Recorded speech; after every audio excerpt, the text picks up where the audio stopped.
인사하겠습니다. 신실하신 주님을 찬양합시다. 이렇게. 네. 여러분 이제 이것도 굉장히 잘하시네요. 자, 반갑습니다. 잘 오셨습니다. 이걸 제일 잘하시는데 한번 더 하겠습니다. 네. 신실하신 하나님의 부르심 앞에 정말 너무 감사한 예배 시간이 되었으면 좋겠습니다. 여러분 오늘 춥네요, 그죠? 얼마 전까지 여기 쌩쌩하게 에어컨을 틀어놨었는데 이제 다들 여러분 반팔 입고 오신 분이 아무도 안 계십니다. 다 스웨터나 자켓을 걸치셨는데 선선하고 스산합니다. 환절기에 특별히 건강 유의하시고 주님께서 주시는 말씀 가운데 거하시는 우리 모두가 되었으면 좋겠습니다.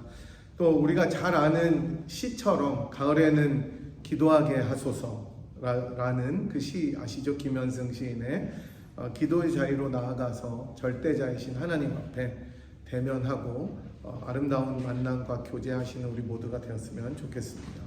우리는 지난 시간에 누가복음 강의 믿음의 여정 세 번째 시간으로 기업과 돌봄이라는 제목으로 말씀을 살펴봤는데요. 마리아의 노래라고 하는 라틴어로 마그니피켓을 통해서 하나님께서 자기 백성의 연약함을 기억하시고 또 돌아보시고 remember, 인도하신다는 것을 배웠습니다. 특별히 연약하고 낮고 비천한 사람들을 주님께서 돌보시는 반전, 리버설의 은혜가 예수님으로 인해서 시작되었다라는 것을 배웠습니다. 이런 주님의 일하심을 기대하고 찬양하는 것은 우리 인생의 즐거움이다라는 것도 말씀드렸습니다. 이제 오늘은 믿음의 여정 네 번째 시간으로 침묵이 찬양이 되는 날이라는 제목으로 말씀을 살펴보도록 하겠습니다.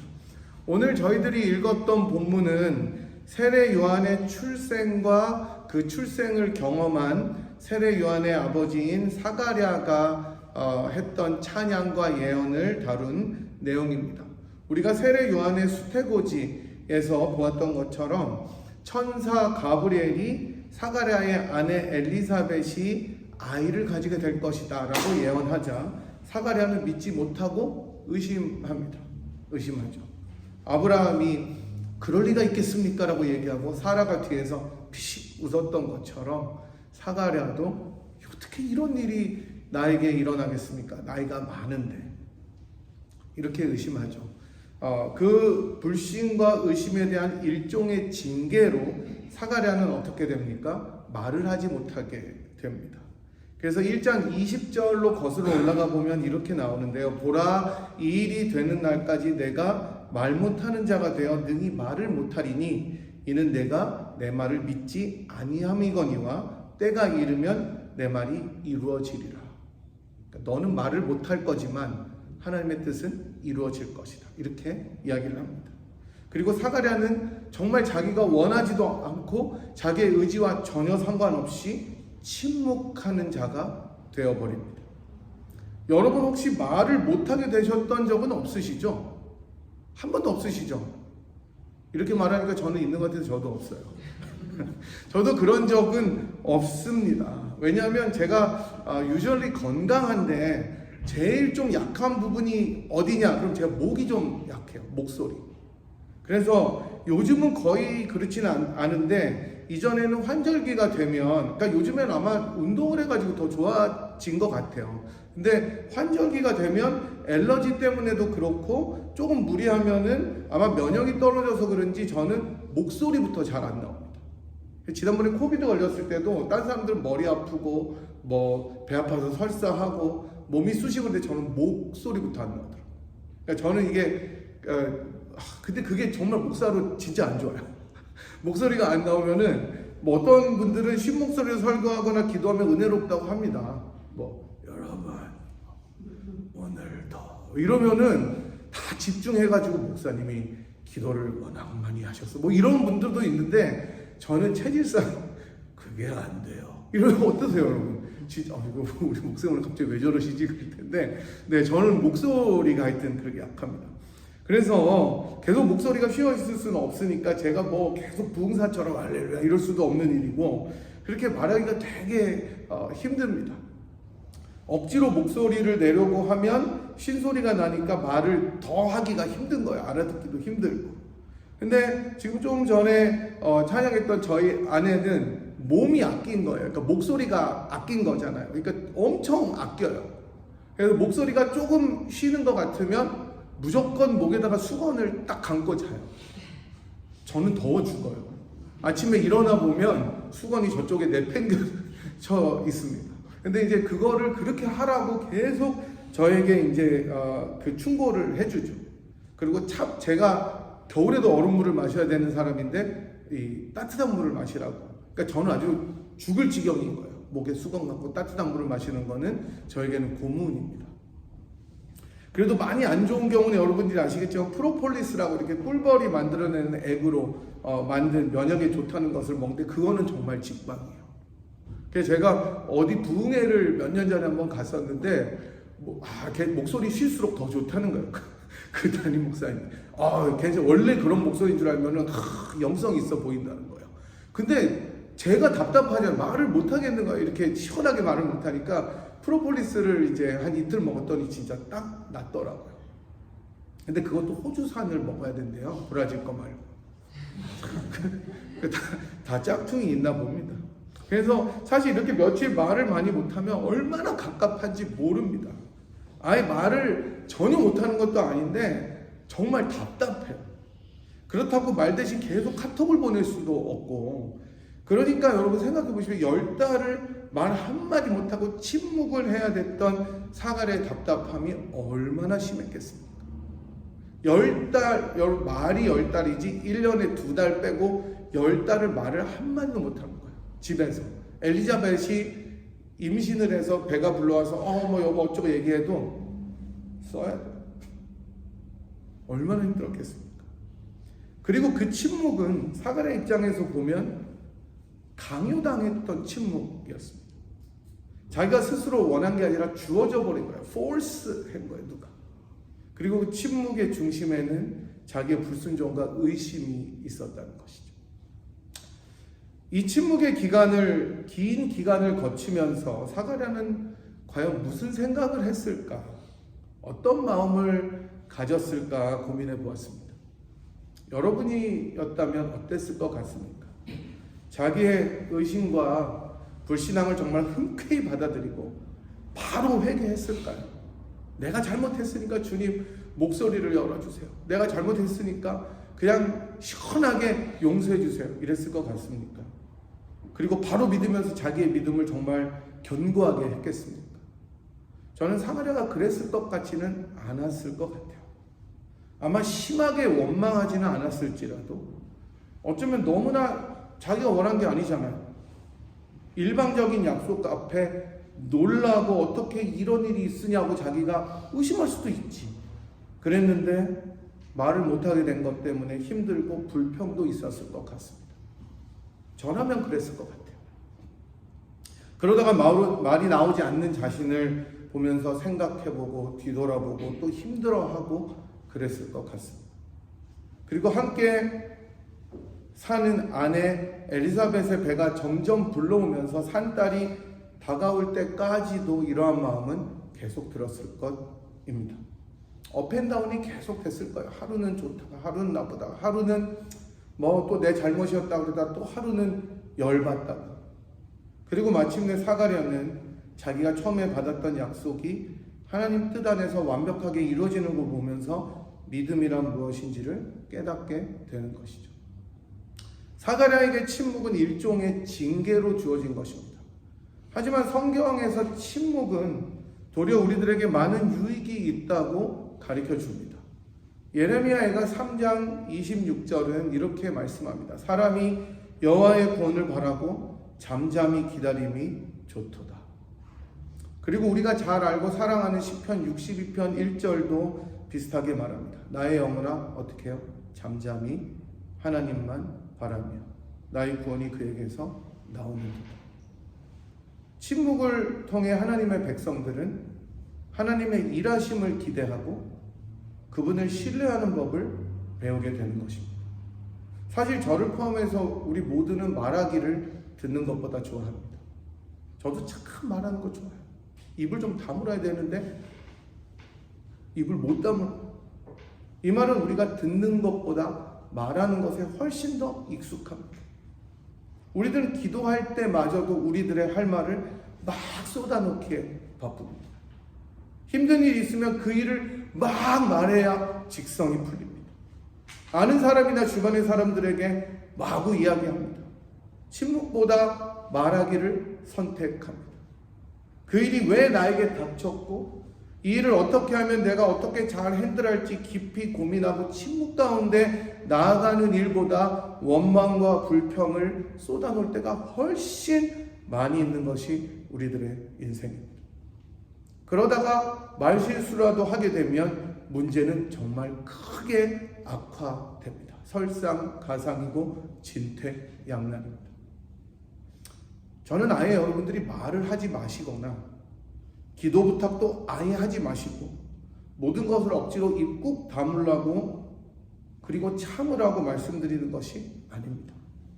도리어 우리가 문제를 맞이했을 때, 문제가 당면했을 때 우리가 하나님 앞에 가장 먼저 취해야 할 태도는 깊은 묵상과 고민과 침묵으로 하나님 앞에 나아가야 된다는 것을 말씀드리는 것입니다. 하지만 우리는 너무나 많은 경우에 하나님이 내 고민과 기도를 알아듣지 못하시는 것처럼 우리의 일들과 우리가 갖고 있는 것들과 소망하는 것들을 마구 이야기합니다. 막 이야기한 다음에 벌떡 일어납니다. 다 잊어버려요. 내가 뭘 말했지? 하나님께서 우리들에게 말씀하실 틈도 드리지 않는 거예요. 문제는 그렇다고 내가 닥친 어려움과 문제가 해결이 되는 것은 아니라는 것입니다. 왜냐하면 하나님께서 사가랴에게 행하셨던 것처럼 우리에게도 이런 침묵의 기간들을 통해서 교훈하시는 것이 있기 때문입니다. 그것이 무엇입니까? 그것은 오늘 63절과 64절에 나와 있는 말씀입니다. 제가 읽겠습니다. 그가 서판을 달라하여 그 이름을 요한이라 쓰매 다 놀랍게 여기니라. 이에 그 입이 곧 열리고 혀가 풀리며 말을 하여 하나님을 찬송하니. 여러분, 아내 엘리사벳이 하나님의 약속대로 드디어 아들을 낳았습니다. 사람들은 기뻐합니다. 그 나이 많은 엘리사벳과 사가랴에게 자식이 생긴 거예요. 저주였다고 생각하고 복이 없다고 박복하다고 생각했던 부부에게 이제 큰 기쁨이 생긴 것입니다.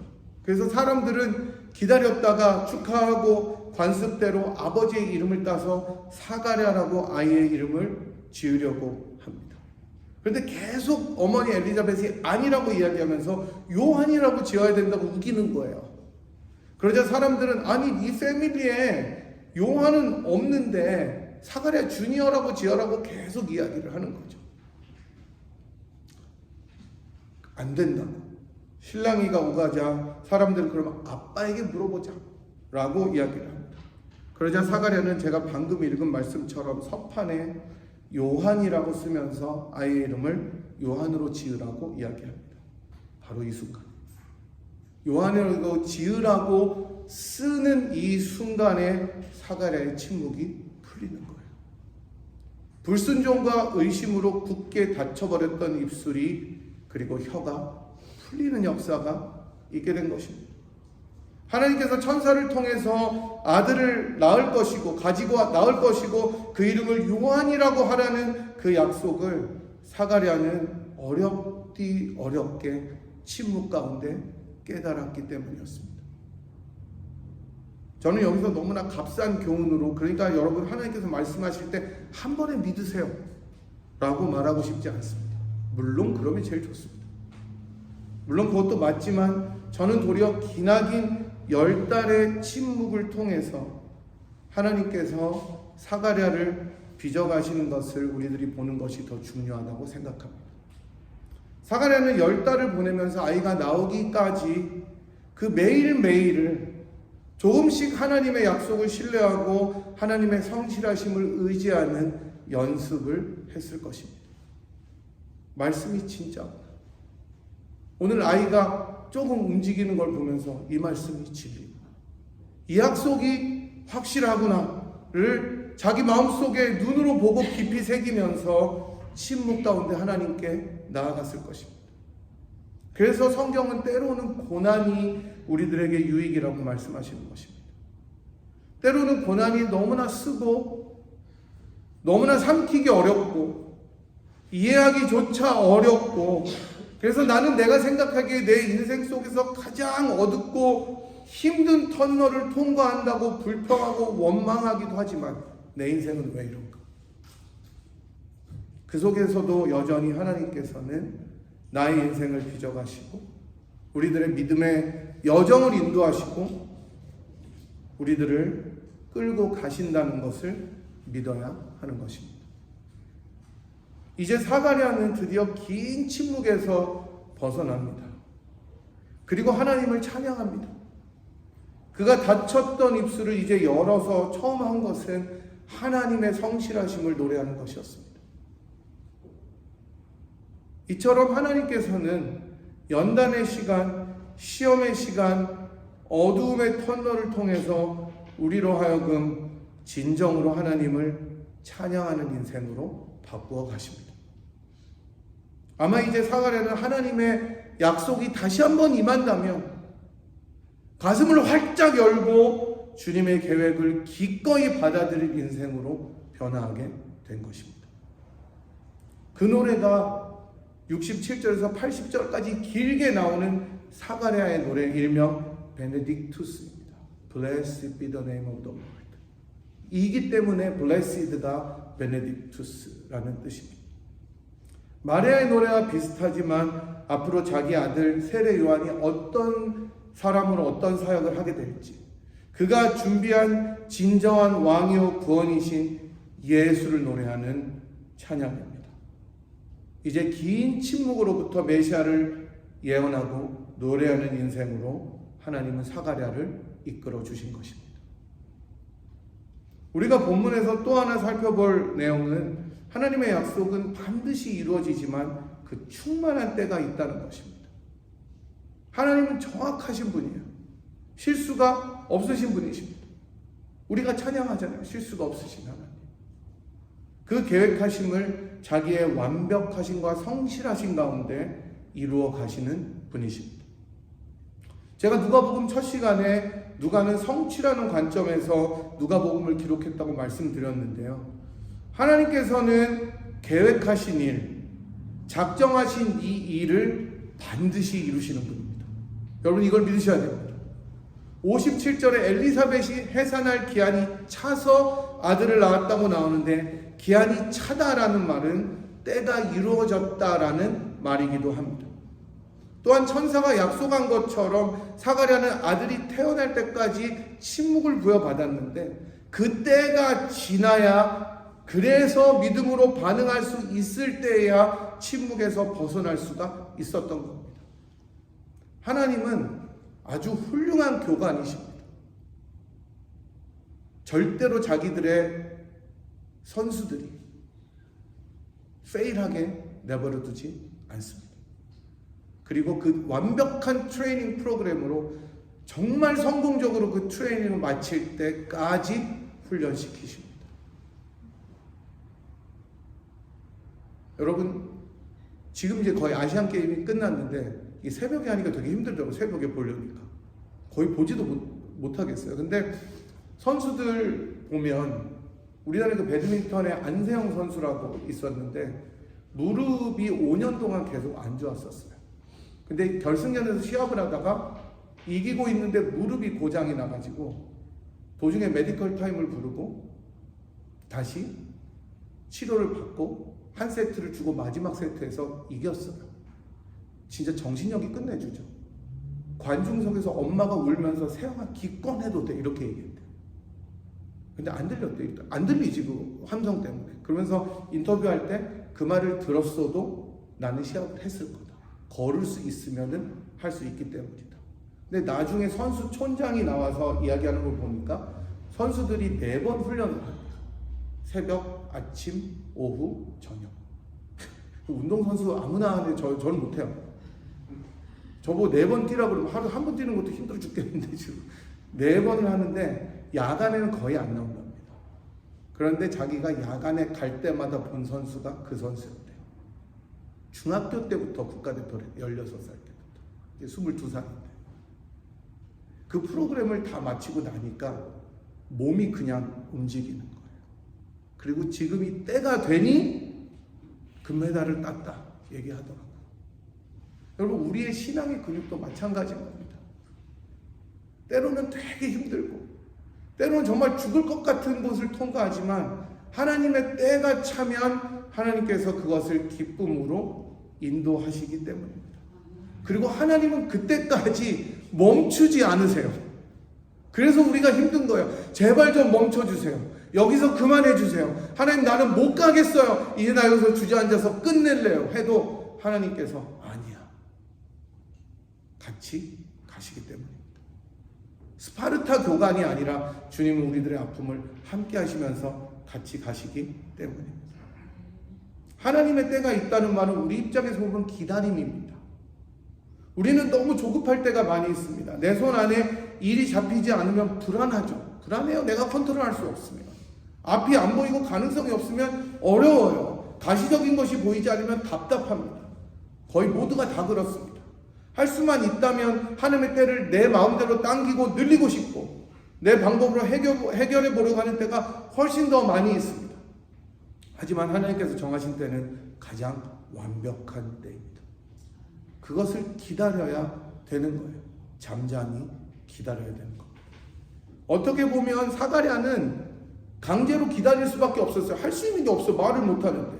때로는 우리도 옴짝달싹 못하고 아무것도 하지 못한 채로 기다려야 할 수밖에 없는 시간들이 놓여있을 때가 있습니다. 하지만 바로 그때 우리가 붙잡아야 될 것은 하나님께서는 자신의 때에 가장 아름답고 선하게 우리를 인도하실 것이라는 확신입니다. 이게 본문이 우리를 통해서 전해주는 교훈입니다. 사가랴는 마침내 침묵의 기간을 통해서 그런 10달의 기다림을 통해서 하나님을 신뢰하는 법을 배웁니다. 그리고 그것을 순종으로 드러내는 사람이 되자 어떻게 됩니까? 입을 열어 하나님을 찬양하는 인생이 됩니다. 그런 것처럼 우리들도 역시 가장 황망하고 어렵다고 생각하는 순간에도 하나님의 선하심을 끝까지 붙잡아야 되는 줄로 믿습니다. 사랑하는 여러분, 우리 구주 예수님을 생각해 보십시오. 그가 곤욕을 당하여 괴로울 때도 그의 입을 열지 아니하였습니다. 마치 도수장으로 끌려가는 어린 양과 털 깎는 자 앞에서 잠잠한 양같이 그의 입을 열지 않았다고 이사야 53장 7절은 말씀합니다. 그 앞에 놓인 가장 잔인하고 극악무도한 형벌인 십자가를 지셔야 하는 최악의 상황 속에서도 우리 주님은 아버지이신 하나님의 뜻을 신뢰하고 받아들이시며 침묵 가운데 십자가로 나아가셨습니다. 결국 죽음을 당하는 그 순간에 너무나 고통스러워서 아버지여 아버지 어찌하여 나를 버리시나이까라고 외치시면서도 내 영혼을 아버지께 부탁한다는 부활의 소망을 노래하시는 신뢰함을 보이셨습니다. 주님은 침묵 가운데 연단받으실 필요조차 없으신 분이셨지만 고난으로 순종을 배우셨다고 히브리서 5장 8절 9절은 이야기합니다. 그가 아들이시라도 받으신 고난으로 순종함을 배워서 온전하게 되었은즉 자기를 순종하는 모든 자에게 영원한 구원의 근원이 되셨다라고 말씀합니다. 그러니 여러분, 예수님을 바라보십시오. 가장 힘들고 고통스러운 순간을 맞고 당하면서도 침묵 가운데 하나님을 신뢰하셨던 그 예수 그리스도의 모습을 바라보십시오. 그분이 우리의 구주가 되시고 친구가 되십니다. 우리는 아무도 없다고, 지금 내 편은 내 주변에 아무도 없다고 원망하고 불평하더라도 우리의 고난을 체휼하시고 아시는 우리 구주 예수 그리스도께서 우리들의 침묵과 고통 속에 함께 하심을 믿으시기 바랍니다. 바로 이 은혜 때문에 우리는 그 어떤 시련이 오더라도 하나님의 은혜와 시련으로 사랑과 신실하심을 신뢰하며 나아갈 수가 있는 것입니다. 사가랴는 너무나 값비싼 희생을 통해 교훈을 얻었습니다. 우리는 많은 경우에 사가랴의 모습을 따라갈 때가 많이 있습니다. 대부분 그렇습니다. 성경의 위대한 인물들도 그랬습니다. 하지만 이제 예수 그리스도로 인하여 새롭게 된 우리들은 눈을 들어 다시 한번 믿음의 주요 온전케 하시는 이인 예수 그리스도를 바라보면서 강요되거나 주어진 침묵이 아니라 하나님을 온전히 신뢰하는 자발적인 침묵으로 주님을 신뢰하며 나아가야 되는 것입니다. 그리고 마침내 우리들의 침묵의 시간이 끝나는 그날에 우리는 하나님을 전심으로 찬양하게 될 것입니다. 사가랴의 노래는 앞으로 오실 메시아 예수 그리스도를 예언하고 높이는 노래입니다. 그리스도를 통해 이루시는 하나님의 일하심을 찬양하는 노래입니다. 바라기는 우리들의 눈물이 노래가 되고 침묵이 찬양이 되었으면 좋겠습니다. 그리고 그것은 하나님의 정하신 때에 반드시 이루어질 것입니다. 이러한 믿음과 확신과 신뢰를 가지고 주님 앞에 기쁨으로 나아가는 우리 모두가 되기를 주님의 이름으로 간절히 소망하고 축복합니다. 시간에 우리 들으신 말씀 생각하시면서 주님 앞에 한번 기도하도록 하겠습니다. 우리 주님께서 이스라엘에게 어찌하여 내가 말하며 이스라엘아 내가 이르기를 내 길은 여호와께 숨겨졌으며 내 송사는 내 하나님에게서 벗어난다 하느냐. 너는 알지 못하였느냐 듣지 못하였느냐. 영원하신 하나님 여호와 땅끝까지 창조하신 이는 피곤하지 않으시며 곤비하지 않으시며 명철이 한이 없으시며 피곤한 자에게 능력을 주시고 무능한 자에게 힘을 더하시는 분이라고 말씀하십니다. 하나님, 우리들의 모든 어려움과 여건들 주께서 아시오니 동행하여 주시옵시고 우리가 침묵 가운데 주님 앞에 나아가는 인생 되게 하시고 우리들의 침묵이 끝나는 날 하나님을 찬양하는 인생으로 살게 하시며 그 고난 가운데 함께 하시는 주님을 붙들게 하여 주시옵소서. 우리들의 믿음을 위해서 한번 간절한 마음으로 기도하도록 하겠습니다. 함께 기도하십니다. 하나님 아버지, 우리가 사가랴의 모습을 통하여 정말로 침묵 가운데서도 우리들을 인도하시고 사랑하시는 주님의 은혜들을 살펴보았습니다. 우리가 오늘 들었던 찬양처럼 하나님의 부르심에는 후회가 없기 때문에 우리가 그런 신실하신 하나님을 우리들의 인생과 마음을 다하여 찬양할 수 있는 우리들의 삶이 되도록 인도하여 주시기를 간절히 빌고 기도합니다.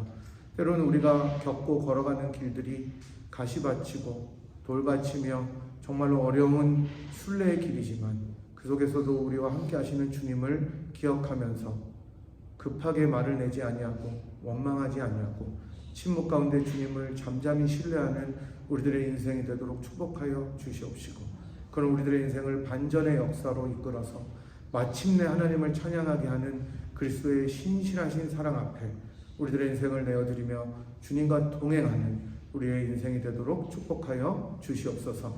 그런 가정이 되며 교회가 되도록 은혜 내려 주시옵소서.